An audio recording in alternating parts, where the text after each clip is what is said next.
இஞ்சி, பூண்டு, பச்சை மிளகா,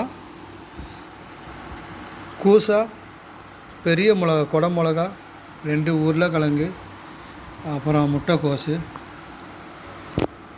கூசா. இதை வச்சு தான் இன்றைக்கி ஒரு சின்ன காய்கறி குழம்பு வைக்க போகிறேன். வெயிட் பண்ணுங்கள், எப்படி செய்கிறதுன்னு சொல்லித்தரேன். உருளைக்கிழங்கு, கொடை மிளகா, முட்டைக்கோசு, அரபு நாட்டில் இருக்கிற கூசா, வெங்காயம், இஞ்சி, பூண்டு, பச்சை மிளகா. நம்மக்கிட்ட என்ன காய்கறி இருக்குதோ அதை முடிச்சிடணும். அதுக்கப்புறம் தான் புதுசாக காய்கறியை வாங்கணும். இருக்கிற காய்கறியை வச்சு சிம்பிளாக ஒரு கறி. 6 பூண்டு, சின்ன இஞ்சி துண்டு நறுக்கிட்டேன். திருப்பி அதை போட்டு ஒரு உரலில் இடிக்கணும். உரலில் போட்டாச்சு. இனிமேல் இடித்து கறிக்கு போட வேண்டியதுதான்.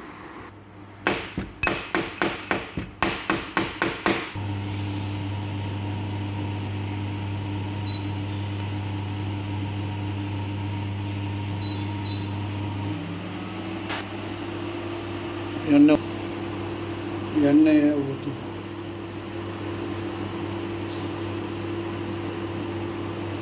போதுமா? இன்னும் கொஞ்சோண்டு ஊற்றணும். கொஞ்சம் குழம்பு எண்ணெயில்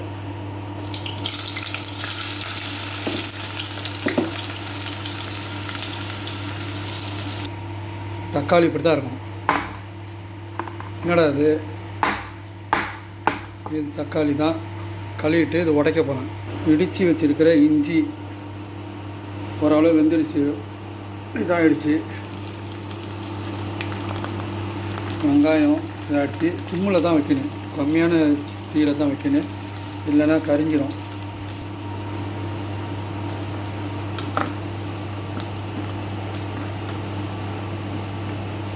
இஞ்சி ஓரளவு இஞ்சி வாடை இல்லை, ஓரளவு வெந்துடுச்சு.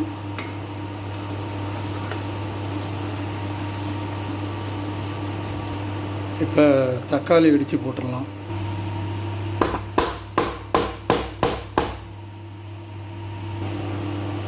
தக்காளி இடிக்கிறதுக்குள்ள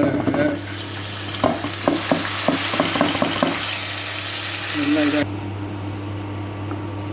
தக்காளி இடித்து போட்டோன்னா அதில் உள்ள தண்ணியே வந்துடுச்சு. நல்லா வேகணும். நான் ஒத்த கையால் நான் தனியாக இடித்து போகிறதுக்குள்ளார கொஞ்சோன்னு கருத்துருச்சு வெங்காயம். அது பரவாயில்ல, டேஸ்ட்டாக தான் இருக்கும். நல்லா ஃப்ரை ஆகிடுச்சு. இப்போ மிளகாத்தூள், மஞ்சத்தூள், மல்லித்தூள் போடலாம். கொஞ்சோண்டு ஜீரகத்தூள் இப்போ போடுறேன்.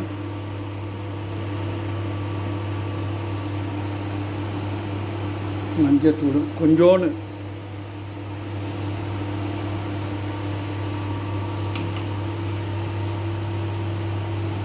மிளகாத்தூள் கொஞ்சம் நல்லா போடுங்க, அப்போ நல்லா டேஸ்ட்டாக இருக்கும். செமையாக இருக்கும்.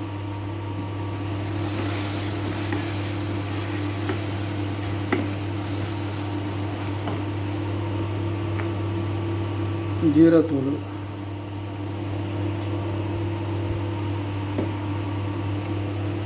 மிளகு கொஞ்சோண்டு போடும். இதெல்லாம் கொஞ்சம் போட்டால் நல்லாயிருக்கும். பாதி கொஞ்சோண்டு பேருக்கு மிளகாத்தூள் நிறையா போட்டதுனால அதிகமாக உரப்பு வந்துடும். ஏன்னா இஞ்சி பூண்டு வேறு போட்டிருக்குல்ல, அதனால். கறி இப்போ செம்மையாக இருக்குது, சூப்பராக இருக்குது பாருங்கள். மல்லித்தூள் ஒன்றும் போடலை, மல்லித்தூள் தான் இருக்குது, பரவாயில்ல. 2 ஸ்பூன் போட்டாச்சு. அதிகமாக போட்டாலும் வாடை நல்லா இருக்காது, கம்மியாக போடுறது நல்லது. இப்படி நல்லா கிண்டுன்னு அடி பிடிக்கக்கூடாது. ஏன்னா மிளகாத்தூள், மசாலாத்தூள் போட்டிருக்குள்ள, அதனால் வந்து அடி பிடிக்கும். அதனால் அப்பப்போ லேசாக கிண்டிக்கிட்டே இருக்கணும். நல்லா கிண்டி முடித்த உடனே நம்ம வெட்டி வச்சுருக்கிற காய்கறியை அதில் போட்டுடலாம்.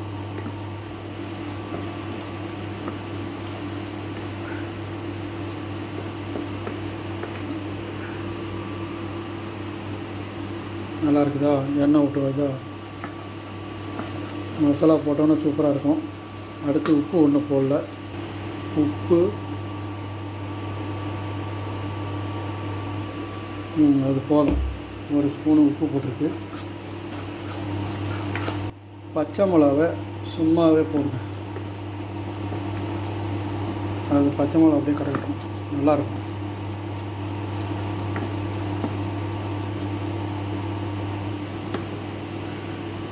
இப்போ நறுக்கி வச்சுருக்கிற காய்கறியை உள்ளே கொட்டுறோம்.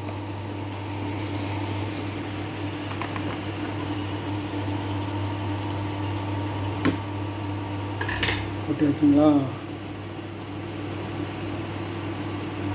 இதை லேசாக அப்படியே கிண்டி விட்டு மூடி வைக்கணும். நல்லா கிண்டி பிரட்டியாச்சு. இப்போ இந்த நிலையில் என்ன செய்யணும், கொஞ்சம் நேரம் மூடியை போட்டு மூடி வச்சுக்கணும். மூடியாச்சுன்னா கொஞ்சம் நேரத்தில் தண்ணி விடும், தானாக வந்து உள்ளே இருக்கிற காய்கறியில் உள்ள தண்ணி விடும். அதுக்கப்புறம் கொஞ்சம் அந்த இதெல்லாம் போன பிறகு தண்ணி ஊற்றிக்கலாம். நம்ம 3 நிமிஷம் அது புழுங்கணும். ஓரளவு நல்லா புழுங்கிடுச்சு. உள்ளே வந்து நல்லா சூடாகிட்டுருக்கு. இந்த காய்கறியில் உள்ள தண்ணியே அது விடும் சட்டியில். நான் தண்ணி விடவே இல்லை இது வரைக்கும். மேலாமல் இருந்த காய்கறி இப்போ அடியில் உக்காந்துடுச்சு பார்த்திங்களா. 3-4 நிமிஷத்தில் வந்து உங்களுக்கு புழுங்கிடுச்சு. இப்போ அடுத்து நம்ம தண்ணி ஊற்ற போகிறோம். ஏற்கனவே இஞ்சி இடித்தது, அந்த தண்ணியை வேஸ்ட் ஆக்காமல் கலக்கி ஊற்றுறோம். 2வது கப்பு தண்ணி ஊற்றுறேன். இந்த தண்ணி வந்து காய்கறி எந்த அளவுக்கு இருக்கோ அந்த அளவுக்கு, அந்த காய்கறி மட்டத்துக்கு தான் தண்ணி ஊற்றணும், ஃபுல்லாக ஊற்றக்கூடாது. பாருங்கள், காய்கறிக்கு மேலேயும் தண்ணி வரக்கூடாது, காய்கறி கீழாமையும் தண்ணி நிற்கக்கூடாது. ஒரே அளவாக தண்ணி ஊற்றணும். காய்கறிக்கு இன்னும் கொஞ்சம் கூட ஊற்றலாம், இன்னும் கொஞ்சம் தண்ணி ஊற்றலாம்.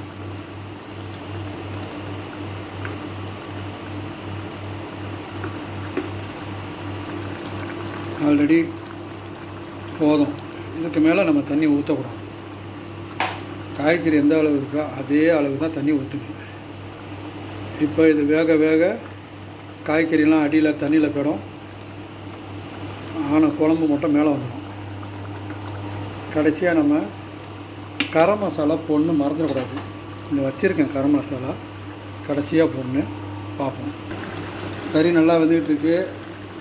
தண்ணி குறைய வேணால் கொஞ்சோடு நீங்கள் சேர்த்துக்கலாம். கொஞ்சமாக சேர்த்துக்கணும், நிறைய சேர்க்கக்கூடாது. இது அவ்வளோதான். இது கொஞ்சம் நல்லா வேகட்டும். வெந்த பிறகு என்கிட்ட தேங்காய் பால் இருக்குது. கொஞ்சோண்டு தேங்காய் பால் ஊற்றினோம்னா இன்னும் கொஞ்சம் நல்லாயிருக்கும். கரம் மசாலா பாருங்கள், கொஞ்சோண்டு தான் போடணும். காட்டுன்னு சும்மா அப்படி பேருக்கு, அவ்வளோதான். அதிகமாக போட்டோம்னா அது ஒரு வாடை வந்துடும். ஓரளவு தான் போடணும். சுட்டுக்கொண்டு போடுங்க. ஒரு 1/2 ஸ்பூனு சின்னதில். கோகனட் மில்க்கு, தேங்காய் பால் என்கிட்ட வாங்கினது இருக்குது முன்னாடி, அதை வேஸ்ட் ஆக்க வேண்டாம். அதனால் நம்ம தானே சாப்பிட போகிறோம். அதனால் கொஞ்சம் ஊற்றிக்குவோம். எப்படி இருக்குன்னு பார்ப்போம். எல்லாம் இருக்கிறத வச்சு அப்பப்போ காலத்தை ஓட்டுனேன். தக்காளியெலாம் நான் வந்து வேஸ்ட் பண்ண மாட்டேன். தக்காளியெலாம் ஐஸில் வச்சுருவேன்.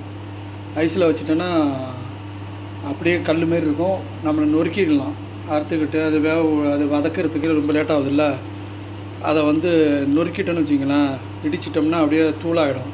தக்காளி தூளாகிடுச்சின்னு வச்சிங்க, அந்த வெங்காயத்தோடு போட்டோன்னா செம்மையாகிடும். கொஞ்சம் மிக்சியில் அரைச்ச மாரி இருக்கும். ஏன் சூப்பராக ஆகிடும். கொஞ்சமாக தண்ணி சேர்த்துக்கிட்டேன்.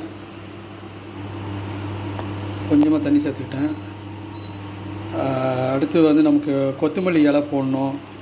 இந்த மாதிரி சில இதெல்லாம் நிறையா போட வேண்டியதெல்லாம் இருக்குது. ஆனால் அதெல்லாம் நம்மள்கிட்ட இல்லைங்கிறதுனால இதோட முடிச்சுக்கிறோம் இந்த கறியை. இந்த கறி இதுக்கு அடுத்து ஒரு ஸ்டேஜ் ஒரு 5 நிமிஷம் கழித்து நம்ம இப்போ மூடிட்டு ஒரு 5 நிமிஷம் கழித்து திறப்போம். எப்படி இருக்குன்னு பாருங்கள். இப்போ தான் எண்ணெயெல்லாம் விடுது. சின்ன தீயில் இப்போ நான் அடுப்பை ஆஃப் பண்ணிட்டேன். சின்ன தீயில் வச்சுருந்தேன். இப்போ அடுப்பை ஆஃப் பண்ணியாச்சு. இனிமேல் கறியை இன்னும் ஒரு 5 நிமிஷம் கிடக்கணும். அடுப்பை ஆஃப் பண்ணியாச்சு. இப்போவே அது ஒரு 5 நிமிஷம் ஆச்சு. மூடி வச்சாச்சா, அந்த சூட்டில் எல்லா ஆயிலும் வெளியே கறியை விட்டு வெளியே வந்துட்டு இனிமேல் எடுத்து வச்சு சாப்பிடணும். சோறு ரெடி, கறி ரெடி, டேபிளுக்கு வந்தாச்சு. கறியை கிண்டியாச்சு, செமையாக இருக்குது. சாப்பிட்டு பார்க்க போகிறோம். மஜா தான் இருக்கிறத வச்சு இன்றைக்கி மத்தியானத்துக்கு சாப்பிட சோறு ரெடியாச்சு, கறி ரெடியாச்சு. அண்ணனை வந்தாச்சு, சாப்பிட்றாரு கண்ணன் பாய். நான் பார்த்துட்டு எப்படி இருக்குன்னு சொல்கிறீங்க. சாப்பாடு செமையாக இருக்கா? சோறு குழஞ்சி போச்சு. அது உண்மை தான். ஆனால் எப்படி இருக்குது டேஸ்ட்டுன்னு நீங்கள் தான் சொல்லணும். நாங்கள் இப்போ பார்த்து சொல்லிடுவோம். கறி எப்படி இருக்குன்னு நீங்கள் சொல்லுங்கள் பார்த்த உடனே. சரிங்களா? ஓகே, பாய். அடுத்த கறிக்கு நான் வரேன்.